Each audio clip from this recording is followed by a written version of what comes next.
महाराज जी राधे राधे। महाराज जी, यदि शारीरिक पीड़ा भी कर्म फल है तो दीर्घ पीड़ा में आस्था और धैर्य कैसे बनाए रखें? नाम जप करते हुए जब हम भगवान का आश्रय लेते हैं तो हमें बल आता है। जैसे इससे ज़्यादा दीर्घ पीड़ा क्या होगी? दोनों किडनी फेल हैं, डायलिसिस होता है। अब जब तक जिएंगे आखिरी श्वास तक ये पीड़ा हमको भोगनी पड़ेगी।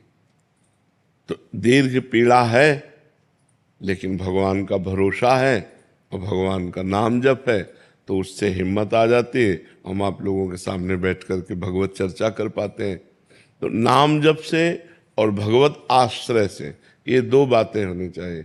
भगवत आश्रय और नाम जप तो हर कष्ट सह सकते हो, क्योंकि प्रेम में कष्ट सहने का बल होता है। जब हम भगवान से प्रेम करते हैं तो हम शरीर के द्वारा जो भोगे जाने वाले कष्ट हैं उनसे हम ऊबते नहीं तो अभी हम डिप्रेशन में चले जाएं कि यार कब तक, मतलब बुखार हो, जुखाम हो, 2 दिन 4 दिन ठीक हो, और 20 वर्ष हो गए भोगते हुए, 20 वर्ष हो गए, दोनों किडनी खराब हुए, और वो डाउन पे डाउन होती चली जाती है। लेकिन हमें सही पूछो तो कोई परेशानी नहीं, बाहरी ये सब परेशानियां हैं, अंदर से बहुत प्रसन्न है, बहुत सुखी हैं, आनंदित हैं, तभी ये दिनचर्या चल पाती है। तो ये आनंदित होना, दुख में सुखी होना, बड़ा अच्छा लगना, ये भगवान के बल से है। तो बड़े से बड़े दुख को हम आनंद पूर्वक तब सह सकते हैं जब हमारा मन प्रभु से जुड़ा हो, प्रिया प्रीतम से जुड़ा हो। मन प्रियाजू के चरणों में है तो शरीर दुखी है तो उसको सह रहे हैं। अगर मन इसमें लग जाए तो घबराहट पैदा हो जाए।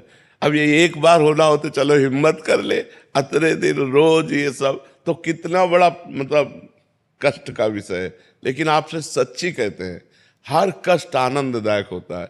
जब डायलिसिस में कष्ट होता है और उस समय जब नाम चलता है तो नाम में आनंद आ रहा है, शरीर कष्ट में, कोई परेशानी नहीं। अगर नाम ना हो, भगवान का आश्रय ना हो, तब तो रोज मरना है, रोज मरना है। जैसे हम भगवत आनंद में रहते हैं तो शरीर भी इतना बुरा असर नहीं पड़ता शरीर के ऊपर कि वो मुरझा जाए, वैसे एकदम आनंदित रहता है। तो ये कला हम सबको सिखाना चाहते हैं, क्योंकि मनुष्य जीवन में सुख और दुख दोनों का योग आता है। जब दुख आवे तो चित्त भगवान में रखो, बच जाओगे दुख से, निकल जाएगा दुख, बड़ी बड़ी समस्याएं नष्ट हो जाती हैं।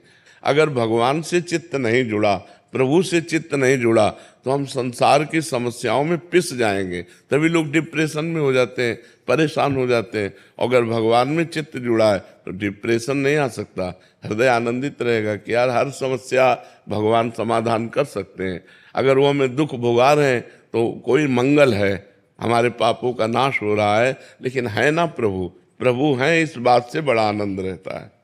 मेघा जी जयपुर से। राधे राधे। राधे राधे महाराज जी। महाराज जी, मेरा प्रश्न है कि मुझ जैसे जन जो शहर में रहते हैं जहाँ संत सेवा एवं उनका संग ना मिले, तो कैसे रसिक महापुरुषों की सेवा सुख पाएं और जीवन का कल्याण हो जाए, उसके दुर्लभ संग। वैसे बहुत सुविधा है आजकल, तो YouTube से संतों का सत्संग सुन लो, और संतों की आज्ञा का पालन करना ही सबसे बड़ी सेवा है। आज्ञा समन सुसाहिब सेवा, रोटी दे देना, कपड़ा दे देना, या रुपया पैसा खान पान जो भी सामग्री है, ये खास सेवा नहीं है। जिससे संत प्रसन्न होते हैं वो सेवा है आज्ञा का पालन करना। तो जो संत सत्संग में कहते हैं वो अगर हम अपने जीवन में उतार लेते हैं तो हम संत सेवा कर लिए। आज्ञा समन सुसाहिब सेवा, अपने साहब की आज्ञा का पालन करना ही सबसे बड़ी सेवा होती है। तो हम यदि संतों को भगवान का जन मानते हैं, भगवान मानते हैं, या साक्षात परब्रह्म मानते हैं, तो उनकी यदि बात सुनते हैं और सुनकर मान लेते हैं तो दोनों काम हो जाते हैं। सत्संग भी मिल गया और साधु सेवा भी हो गई, हम उनकी आज्ञा का पालन करते हैं। तो चाहे जिस बड़े बड़े संतों के सब पावन प्रवचन आजकल सोशल मीडिया में है, सर्च करो और सुनो, तो संतों का संग तो घर बैठे मिल जाएगा। और सेवा उनकी आज्ञा का पालन कर रहे हैं, नाम जप कर रहे हैं, संत सेवा हो जाती है। अब जैसे एक आदमी हमको रोटी दे, हमको कपड़ा दे और हमारी आज्ञा का उल्लंघन करे तो हमको पाई भर नहीं जमेगा। और एक आदमी हमको कुछ नहीं देता लेकिन हमारी आज्ञा का पालन करता है, वो हमें सबसे प्यारा लगेगा। क्योंकि शरीर का पोषण, कपड़ा, वस्त्र, ये तो भगवान सबकी व्यवस्था किए है, तुम्हें एक निमित्त बना दिया, तो जिससे प्रसन्नता हो वही सेवा। तो साधु सेवा का मतलब है उनकी आज्ञा का पालन करना। और साधु संग अगर हम मोबाइल पे भावना करें कि साक्षात सामने बैठे हैं, मान लो मोबाइल को रख के हम सुन रहे हैं, तो बिल्कुल वैसे ही फल मिलेगा जैसे आप सामने सुन रहे हो, ऐसे ही फल मिलेगा। कितने ऐसे लोग हैं, हजारों लोग जो हमसे अभी भी नहीं मिले लेकिन आचरण सुधर गए, आचरण सुधार लिए। तो मोबाइल से ही तो सुधरे ना, मोबाइल से सत्संग सुना और अपने आचरणों को सुधारा। और बड़ी अच्छी, कई लोग ऐसे आते हैं कि मैं 2 वर्ष से आपको सुन रहा हूँ और फिर अपने आचरण बदल दिए, अब नाम जप कर रहा हूँ, आज मिलने को मिला। मतलब सुधार 2 वर्ष से शुरू हो गया और मिले आज आकर के। तो मोबाइल ने तो सुधार किया, मोबाइल से सुना, अपने आचरणों को सुधार किया। तो हमें लगता है मोबाइल आदि यंत्रों से सत्संग सुन ले और उनकी आज्ञा का पालन करें, यही साधु सेवा है और सबसे बड़ी यही सेवा है और इसी पे टिकना चाहिए। ज़्यादा देखो, संत मिलना बड़ा मुश्किल है। छल, कपट, दंभ, पाखंड, इसका बड़ा विस्तार है। अगर कहीं आपको संत वेश में पाखंड मिल गया तो आपकी तो श्रद्धा ही चौपट हो जाएगी, नहीं चौपट हो जाएगी कि यार ऐसा। तो हमें लगता है वचन सुनकर आचरण में उतारना ये सबसे बढ़िया बात रहेगी। दूर से वचन सुना और कभी वृंदावन आए या कभी हरिद्वार कहीं तीर्थ यात्रा में गए, अपने पास 150 रुपये हैं तो किसी संत को अपना दे देते हैं, सेवा दे देते हैं, वस्त्र दे देते हैं, भोजन दे देते हैं। साल 2 साल 4 साल में कभी ऐसा, तो वो भी सेवा बन जाएगी जब कभी अवसर आवे। बका संतों को यही चाहिए कि आप उनकी आज्ञा का पालन करें और आप सुखी रहें, आप भजन करके आनंदित रहें। जी। काव्य पालीवाल जी उज्जैन से। श्री हरिवंश।